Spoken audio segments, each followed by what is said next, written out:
Hello everyone. In today's class, let us go for some more concepts on Hilbert space. Let us consider one Hilbert space H. If X be any element belongs to Hilbert space is such that norm of X equal to 1, then X is said to be unit vector. Unit vector, very important terminology. Next definition we have a non-empty subset set EI of a Hilbert space H is said to be an orthonormal set. Orthonormal set, very important concept again, if the condition is for any I not equal to J implies EI orthogonal to EJ, which is equivalently E not equal to J implies the inner product of EI comma EJ equal to 0. Second condition, norm of EI equal to 1 or inner product of EI comma EI is equal to 1 for every I.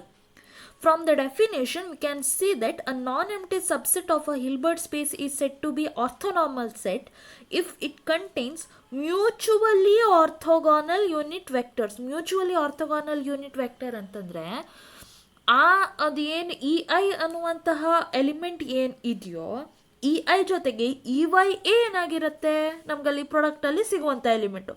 So mutually orthogonal ಅವಾಗ ಏನಾಯಿತು ಅಲ್ಲಿ E i comma e I with the inner product. So ಅದು ಮಾಡಿದಾಗ ನಮಗೆ equal to 1 ಬರ್ತಾ ಇದೆ ಅಂತ ಅಂದ್ಕೊಳ್ಳಿ. ಆವಾಗ ನಾವೇನಂತ ಕರಿತೀವಿ ಅಂದರೆ ಯೂನಿಟ್ ವೆಕ್ಟರ್ ಬರ್ತಾ ಇದ್ದಾಗ ಅದನ್ನು ನಾವು ಏನು ಮ್ಯೂಚುವಲಿ ಆರ್ಥೋಗೋನಲ್ ಯೂನಿಟ್ ವೆಕ್ಟರ್ಸ್ ಅಂತ ಕರಿತೀವಿ. So again an orthonormal set normal set contains 0 vector because norm of 0 equal to 0. If H contains only the 0 vector, then it will be orthonormal sets. First note, every Hilbert space H is not equal to 0 possesses an orthonormal set. Second note, if the set X1 is a non-empty set of mutually orthogonal vectors in H, then set of EI which is equal to set of XI is an orthonormal normal set. So ಈಗ ಇದನ್ನು ನೀವು ಯಾವ ಥರ ಬರಿಬೋದು ಅಂತಂದರೆ XI divided by norm of XI equal to 1 unit vectors. Okay, so next we have one theorem. Let the set containing the elements E1, E2, so on up to En be a finite orthonormal set in a Hilbert space H.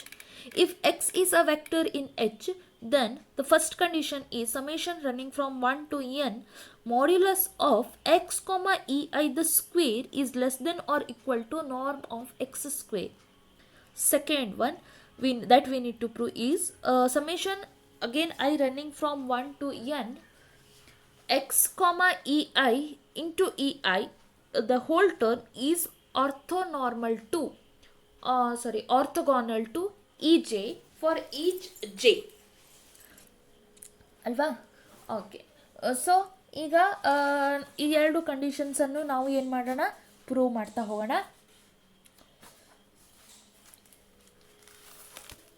First let us consider y as x minus summation I running from 1 to n x comma ei into ei. Okay, now this y, norm of y, the square is equal to inner product of y comma y. y ಅಂತಂದರೆ ನಾವು ಈ ಟರ್ಮನ್ನು ತೊಗೊಂಡಿದ್ದೀವಿ. So substitute ಮಾಡಿ y comma y ವ್ಯಾಲ್ಯೂನ ಹಾಕ್ಕೊಂಡಿದ್ದೀವಿ. ಈಗ ಏನು ಮಾಡೋದು ಅಂತಂದರೆ ಟರ್ಮ್ ಬೈ ಟರ್ಮ್ ಕನ್ಸಿಡ್ರೇಷನ್ ಮಾಡುವಂಥದ್ದು. Okay, so inner product of this and ಅದೇನಾಯಿತು ಎಕ್ಸ್ ಇಂಟು ಎಕ್ಸ್ ಆಯಿತು, inner product of x into x. ಆಮೇಲೆ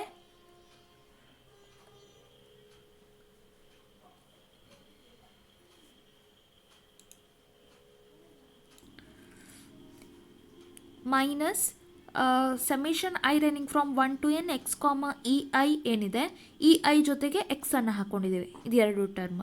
okay, again minus is there, so minus summation j running from 1 to n x comma e j, again e j ಜೊತೆಗೆ ಎಕ್ಸನ್ನು ಮಾಡ್ಕೊಂಡಿದ್ದೀವಿ, minus ಇದೆ as it is it. ಆದರೆ ಇಲ್ಲಿ ಏನಾಗಬೇಕಾಗಿತ್ತು ಅಂದರೆ X comma e J ಆಗಬೇಕಿತ್ತು, ಬಟ್ ಈ ಟರ್ಮ್ ಫಸ್ಟ್ ಬರಬೇಕಿತ್ತು ನಮಗೆ. ಇಲ್ಲಿ ಎಕ್ಸ್ ಫಸ್ಟ್ ಇದೆ ಅಲ್ವಾ, ಬಟ್ ಇದನ್ನು ನಾವು ಈ ಕಡೆ ಟರ್ಮನ್ನು ಫಸ್ಟ್ ತೊಗೊಳ್ತಾ ಇರೋದಕ್ಕೆ ಇದಕ್ಕೆ ಬಾರ್ ತೊಗೊಂಡಿದ್ದೀವಿ. Similarly last term minus into minus plus i running from 1 to n, j running from 1 to n, x comma e i, okay, x comma e j bar, okay, e i comma e j ಈ ಥರ ಬಂತು. So ಈಗ ಈ last ಟರ್ಮಿಂದ ನಮಗೆ ಏನು ಸಿಗುತ್ತೆ ಅಂತಂದರೆ, we sum with respect to j and use ei comma ej, inner product of this equal to 0 for I not equal to j, and inner product of ei comma ei equal to 1, we get summation I running from 1 to n, summation j running from 1 to n, x comma ei, x comma ej bar, x comma ei comma ej ಈ ಟರ್ಮನ್ನು consider ಮಾಡಿದ್ದೀವಿ, will be equal to, ಈಗ ಇಲ್ಲಿ ei comma ej ಅಂತಂದರೆ ಅದು ನಮಗೆ 0 ಬರುತ್ತೆ, ಅಂದರೆ ಅದು ಆವಾಗ ನಮ್ಗೆ ಆ ಟರ್ಮ್ ಸಿಗೋದಿಲ್ಲ. ಅವಾಗ ಉಳಿಯೋದು ಎಕ್ಸ್ ಕಾಮ ಇ ಐ ಮತ್ತು x comma e j bar, ಅದು ಎರಡೇ ನಮಗೆ ಸಿಗುವಂಥದ್ದು. Okay, so using this equation in the previous equation,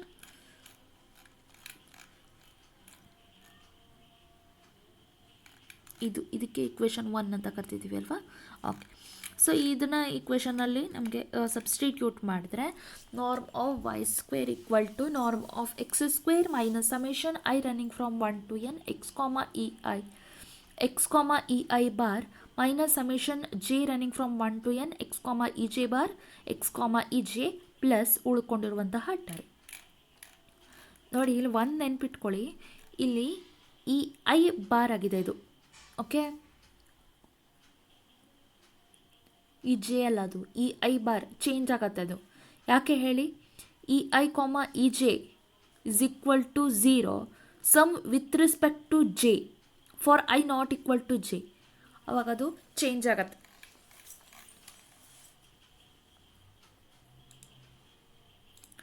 so just ನಾವು ಸಿಂಪ್ಲಿಫೈ ಮಾಡಿದಾಗ norm of x square minus summation i running from 1 to n modulus of x comma e i the square ಉಳ್ಕೊಳ್ಳುತ್ತೆ. ಇದೆರಡು ಏನಾಗುತ್ತೆ, cancel ಆಗುತ್ತೆ. Okay, so since norm of y square is greater than or equal to 0, we get norm of x square minus this summation is greater than or equal to 0, which gives summation i running from 1 to n x comma e i the whole square is less than or equal to norm x square, which proves the first condition.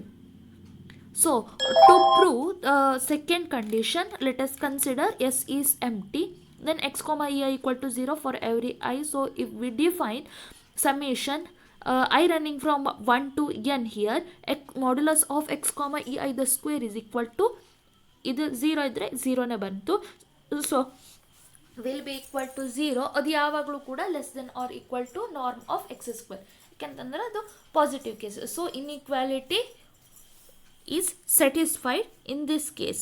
If S is non-empty, then S is finite or it is countably infinite.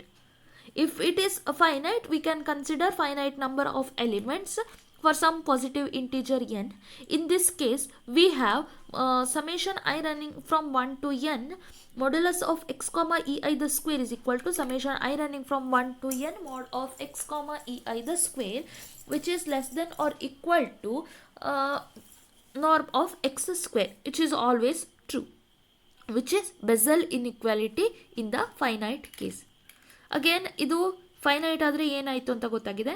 ಕೌಂಟೇಬ್ಲಿ infinite ಆಗಿತ್ತು ಅಂತಂದರೆ, infinite ಎಲಿಮೆಂಟನ್ನು ನೀವು consider ಮಾಡ್ತೀರಾ, ಆವಾಗ ಏನಾಗುತ್ತೆ ಅಂದರೆ summation i running from 1 to infinity modulus of x comma e i the square is equal to summation i running from n running from 1 to infinity modulus of x comma e n the square. I ಇದ್ದಲ್ಲಿ n ಹಾಕೊಂಡಿದ್ದೀವಿ, n ಹಾಕೊಂಡಿದ್ದೀವಿ ಅಷ್ಟೇ. Okay, so call this as equation 2.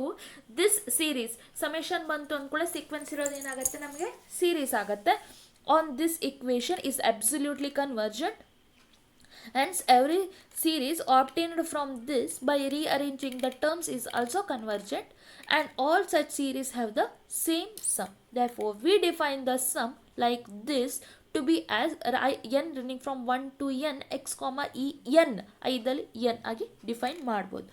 So ಆವಾಗ ಇದೇನಾಗುತ್ತೆ ಅಂತಂದರೆ n extended non negative real number which depends only on s ಅಂತ ಆಗುತ್ತೆ. So ಅದು totally ಒಟ್ಟಾರೆಯಾಗಿ ಹೇಳಬೇಕು ಅಂತಂದರೆ ರೀಅರೇಂಜ್ಮೆಂಟ್ ಆಫ್ ವೆಕ್ಟರ್ಸ್ ಮೇಲೆ ಡಿಪೆಂಡ್ ಹಾಕ್ಕೊಂಡಿರೋದಿಲ್ಲ, only depend on the set what we have considered. So ಈ ಒಂದು ಏನು ಈ ಟರ್ಮನ್ನು ನಾವು ತೊಗೊಂಡಿದ್ವಿ, e i comma e j, ಅದನ್ನು ಸಪ್ರೇಟ್ ಮಾಡಿದ್ದೀವಿ. ಎಕ್ಸ್ ಕಾಮ ಇ ಜೆ ಇದೆ ಇಲ್ಲಿ, minus this summation into e i comma e j. Since ಈ ವ್ಯಾಲ್ಯೂ ಯಾವಾಗಲೂ 0 and e i comma e j ಅಲ್ಲ, ಅದು ಇ ಐ ಆಗಬೇಕು. ಓಕೆ, ಬರ್ಕೊಂಡಿರೋದ್ರಲ್ಲಿ ಸ್ವಲ್ಪ ಮಿಸ್ಟೇಕ್ ಆಗಿದೆ, ಇಲ್ಲಿ ಸರಿ ಮಾಡ್ಕೊಳ್ಳಿ. Equal to 1 for every I, we get RHS of this equation will be equal to 0. Proves that this is orthogonal to each for each j. So the inequality in 1 is known as Bessel's inequality for finite orthonormal set. Bessel's inequality very important. ನೀವು proof ಏನಷ್ಟು important ಇಲ್ಲ, proof important ಇಲ್ಲ ಅಂತ ಹೇಳೋದಕ್ಕಿಂತ ಹೆಚ್ಚಿಗೆ ಈಗ 2 ಮಾರ್ಕ್ಸಿಂದ ಆಗಿರೋದಕ್ಕೆ ಅಂದರೆ multiple choice questions ಆಗಿರೋದಕ್ಕೆ proof ಕೇಳಲ್ಲ. ನೀವು ಇನ್ಇಕ್ವಾಲಿಟಿಯನ್ನು ನೆನ್ಪಿಟ್ಕೊಂಡ್ರೆ ಸಾಕು. ಸ್ವಲ್ಪ ಕನ್ಫ್ಯೂಷನ್ಸ್ ಇದೆ, ಇ ಐ ಇ ಜೆ ಎಲ್ಲೆಲ್ಲಿ ಬರುತ್ತೆ ಅನ್ನೋದನ್ನು ಕರೆಕ್ಟಾಗಿ ನೋಡ್ಕೊಳ್ಬೇಕು. ವಿಡಿಯೋದಲ್ಲಿ ನಾನು ತೋರಿಸುವಾಗ ಸ್ವಲ್ಪ ಮಿಸ್ಟೇಕ್ ಆಗಿದೆ, ಬಟ್ ನೋಟ್ಸಲ್ಲಿ ನಾನು ಕರೆಕ್ಟ್ ಮಾಡಿ ನಿಮಗೆ ಕಳಿಸ್ಕೊಟ್ಟಿರ್ತೀನಿ, ಸರಿಯಾಗಿ ನೋಡ್ಕೊಳ್ಳಿ. ಏನಾದರೂ ಡೌಟ್ ಇದ್ದರೆ you can ask me. Okay, this is about Bessel's inequality for finite orthonormal set. Okay, in a Hilbert space. One note ಇದೆ ನೋಡಿ, if the set EI is an orthonormal set in a Hilbert space H, and if X is any vector in H, then the set S, set containing all the EI elements such that X comma EI inner product of this not equal to 0 is either empty or countable. Okay, so ಇದು ಒಂದು note ಇದೆ, ಅದು ನಿಮಗೆ 2 ಮಾರ್ಕ್ಸಲ್ಲಿ ಕೇಳ್ಬೋದು.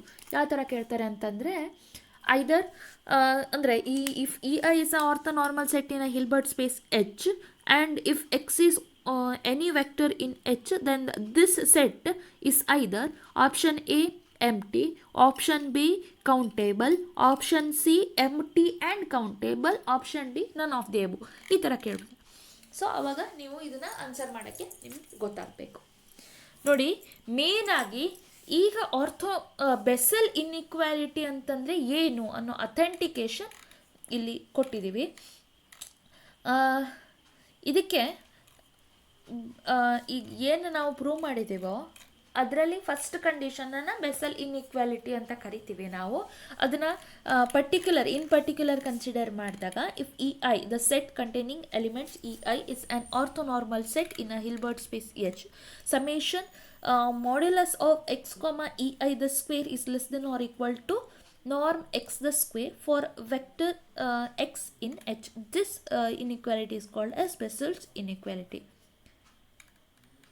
ನೋಡಿ, ಇಲ್ಲೊಂದು ಹೇಳ್ತೀವಿ, ನಾ ಜಸ್ಟ್ ಹೇಳಿದ್ನಲ್ಲ, the sum on the left side of Bessel's inequality ಇದು is not a conventional enumerating sum. It stands for the sum of all modulus of x comma e i the square as e i varies over an arbitrary orthonormal set ಅಂತ.